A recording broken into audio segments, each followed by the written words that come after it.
میں نے جس گھرانے میں آنکھ کھولی اس کو ہمارے معاشرے میں امیر طبقہ اور ماڈرن کلاس کہتے ہیں۔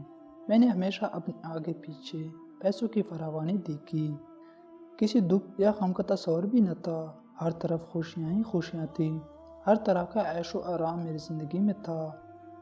میں اپنی ماں اور باپ کی اکلوتی اولاد تھی، اس لیے مجھ پر کسی قسم کی کوئی پابندی نہ تھی۔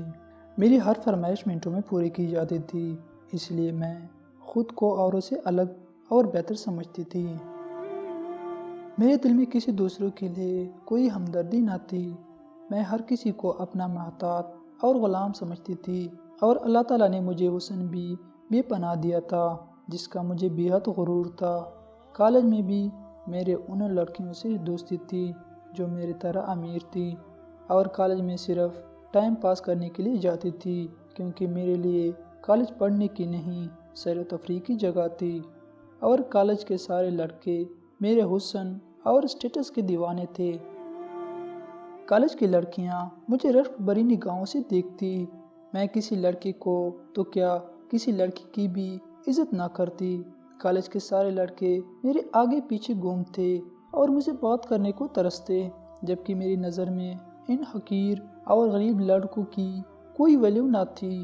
پھر ایک دن ہمارے کالج میں ایک لڑکا آیا، مجھے وہ پہلی ہی نظر میں بہت پسند آیا۔ میرا خیال تھا وہ بھی میرے حسن کو دیکھ کر تنگ رہ جائے گا، لیکن ایسا کچھ بھی نہیں ہوا تھا۔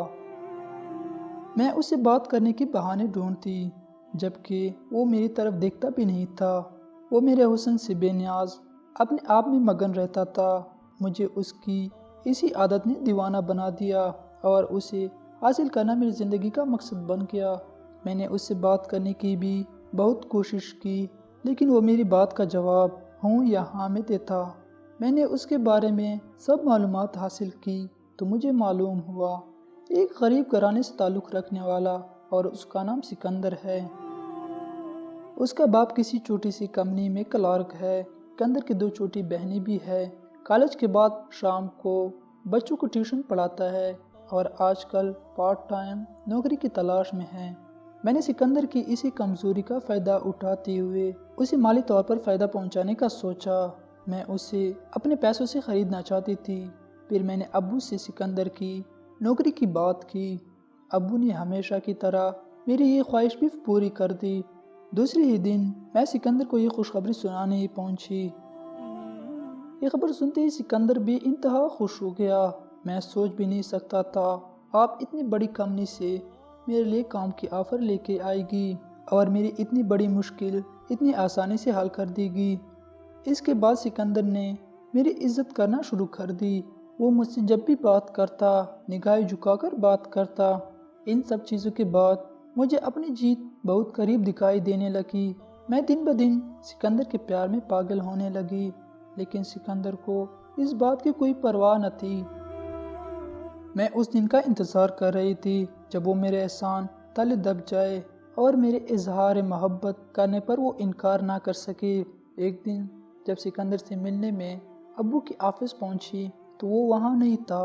مینیجر نے مجھے بتایا کل سکندر صاحب کی شادی تھی، اس لیے وہ چھٹی پر ہے۔ یہ خبر میرے لیے کسی بڑی دھماکے سے کم نہ تھی۔ میں یہ سوچ بھی نہیں سکتی تھی کہ وہ میرے علاوہ کسی اور کا ہو جائے گا۔ یہ بات میرے دماغ سے نکل ہی نہیں رہی تھی، اور میری حالت کسی دیوانے سے کم نہ تھی۔ سکندر کو حاصل کرنا اب میرا جنون بن چکا تھا۔ میں کسی صورت سکندر کو کھونا نہیں چاہتی تھی۔ میں اس کی محبت میں اتنا آگے جا چکی تھی کہ پیچھے پلٹنا اب ناممکن تھا۔ میں اس کی بیوی سے مل کر یہ دیکھنا چاہتی تھی کہ کیا وہ مجھ سے زیادہ خوبصورت ہے۔ ایک دن بغیر بتائے میں سکندر کے گھر چلی گئی۔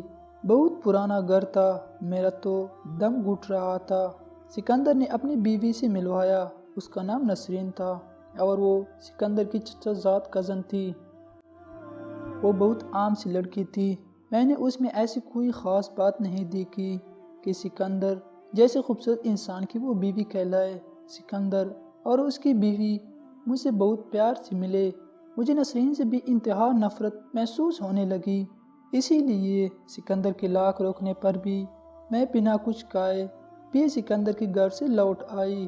سارے راستے سکندر اور نسرین کے بارے میں سوچتی رہی۔ میں جتنا سوچتی اتنی ہی نفرت نسرین کے لیے میرے اندر پیدا ہونے لگتی۔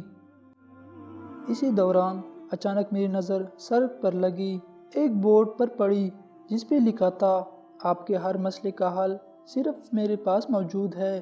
میں نے وہی گاڑی روک دی اور دروازے سے اندر داخل ہو گئی۔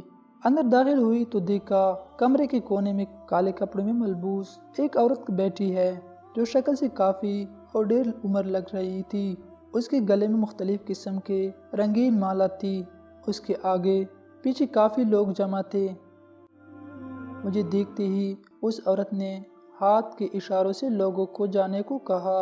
میں نے تفصیل سے اس عورت کو اپنے اور سکندر کے بارے میں بتایا اور نسرین کے بارے میں بھی بتایا اور یہ بھی کہا میں سکندر کو حاصل کرنے کے لیے کسی بھی حد تک جا سکتی ہوں۔ اس نے میری بات غور سے سنی اور دوسرے دن آنے کو کہا اور مجھے یقین دلایا کہ بہت جلد سکندر تمہارا ہوگا۔ مجھے اس عورت کی بات میں سچائی نظر آ رہی تھی۔ میں دوسرے دن کا وعدہ کر کے چلی آئی۔ پتہ نہیں کیوں مجھے اس عورت سے بات کر کے یقین ہو گیا تھا کہ سکندر اب صرف میرا ہونے والا ہے۔ اس رات مجھے سکون سی نیند آئی تھی۔ دوسرے دن میں مقرر وقت پر اس عورت کے پاس پہنچ گئی۔ آج وہ کمرے میں اکیلی تھی۔ وہ کچھ دیر آنکھ بند کے بیٹھی رہی، پھر مسکرا کر مجھ سے مخاطب ہوئی۔ اس نے مجھ سے سکندر کی بیوی کی ایک تصویر اور ایک جوڑا لانے کو کہا اور بتایا یہ عمل کافی مشکل ہے۔ اگر تم یہ عمل کروانے پر راضی ہو جاؤ تو اگلے 6 مہینے بعد چاند کی 14ویں تاریخ کو 4 دن یہ عمل مسلسل کرنا ہوگا اور عمل کے لیے شہر سے دور ایک ویران علاقے میں جانا ہوگا۔ اس عمل کو کرانے کی قیمت 1 لاکھ روپے ہوگی، لیکن اس عمل کے بعد سکندر کی زندگی صرف تمہاری ہوگی۔ اگر تمہیں منظور ہو تو اگلی بار پیسے لیتے آنا۔ میرے لیے 1 لاکھ روپے کی تو کوئی اہمیت نہ تھی، لیکن فکر مجھے اس بات کی تھی کہ 4 دن کے لیے اپنے ابو سے کیا کہوں گی۔